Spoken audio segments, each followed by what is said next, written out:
This is Take 5 with Bentley, Nevada.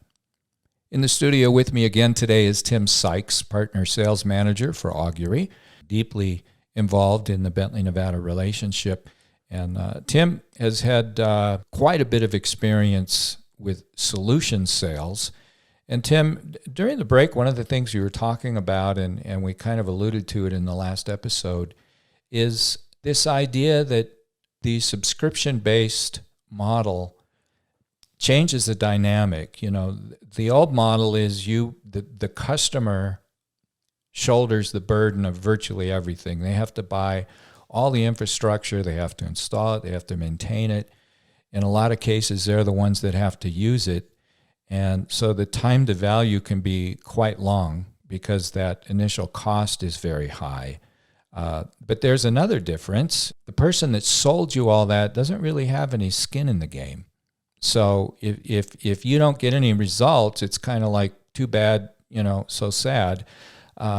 In this model, if the customer is not getting value from the solution, it's a lot easier to, quote, cut their losses and walk away. And so there's some things that incentivizes Bentley, Nevada to make absolutely certain the customer's receiving value if the customer is going to re-up on the subscription. And there's some things that Augury's done to help customers make sure that they're getting value. And I'd like you to talk about that. Yeah. You're exactly right. Like the subscription model in any sort of engagement, like we talked about in the last episode, really kind of flips the script in the customer vendor relationship. It becomes a shared risk model. Our manufacturing customers make an investment in us, and they always have the opportunity at the end of the contract to walk away. And so it becomes incumbent upon us as the vendor to make sure that they're maximizing the value that they're getting from the platform, that it's that we're driving change within their organization, that we're affecting and positively impacting their KPIs for their manufacturing operations, for their maintenance budgets, et cetera. And so one of the ways that we do that is we have what we call a customer success team. This team becomes a partner to each of the individual sites that we're working with. Part of their responsibility, probably pretty obvious, is to help train and onboard new users to the platform. But in reality, they really are change agents for our customers. We have a very programmatic approach in working with our customers. This is one of the reasons that we're able to consistently help our customers scale from site to site. But we work with our customers to map out what specific KPIs and criteria that they're measuring their success on. Mm-hmm. We set up recurring meetings, a recurring cadence with them biweekly or monthly, depending on the particular customer. And we go through and we talk about each individual machine health improvement over the course of since the last meeting, right, to capture the value of that particular win. We also work with customers to map out their response processes, right, and to map out their maintenance and reliability workflows, so that we can figure out the best ways and the best pieces of the platform to integrate into their daily work, and so that we become as a machine health platform, we become an integral part of their day and how they work, and we impact that change. And this is really what the customer success team is built to do. Well, I know I'd never really thought about this, and it was one of the things as I learned more about this machine health offering and some of the things that Augury was doing with its customer base. It sounds almost trite, but you realize if you're going to say something is successful, somebody's got to keep score. And it sounds like one of the things that these customer success managers do is help you define, okay, Mr. Customer, Ms. Customer, how is success defined in your company? It might be different as you move across industries, for example. And I've often heard people say, be very careful what you measure, because it will drive behavior that sometimes is not really what you want. So the CSMs are going in and they're kind of helping customers keep score, and they're kind of helping them define, okay, what does success look like?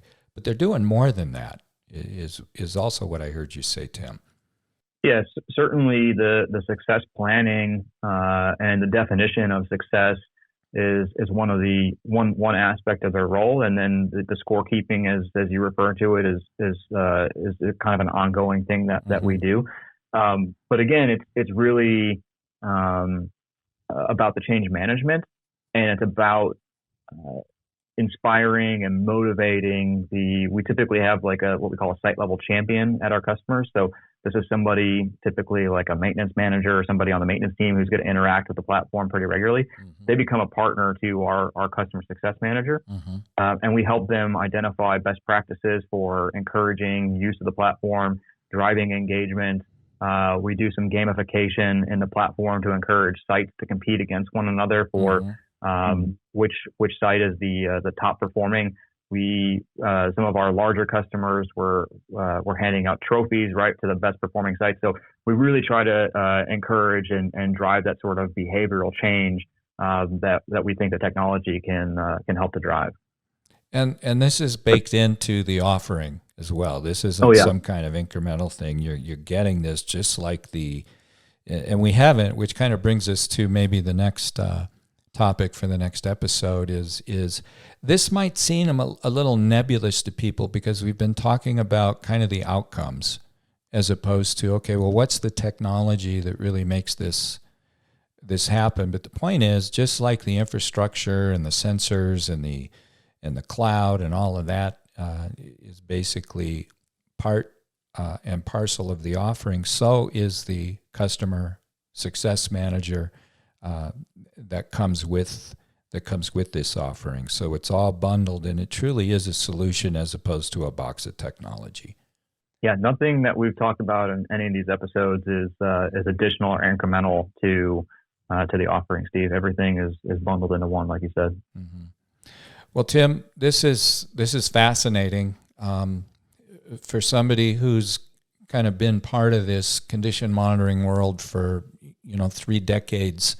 I remember saying many times, I would trudge out to another customer visit thinking I know everything there is to know, which probably is a kind of a sad commentary on my own pride. But I would always come back saying, I didn't know that. I learned something new. And I have to say that with this machine health offering, I've learned a lot of new things, and I've had to change my thinking in a lot of ways in terms of what is AI capable of and what kind of problems is it solving for customers, and how has it completely kind of upended the traditional cost structure of condition monitoring. So with that, Tim, let's turn our attention in the next episode to talk a little bit about the bits and pieces. I know we don't like to talk too much about that, but I think a lot of people are going to be curious about, okay, how do you actually make this happen? So with that, you've been listening to Take 5 with Bentley Nevada, a Baker Hughes business. We'll see you next time.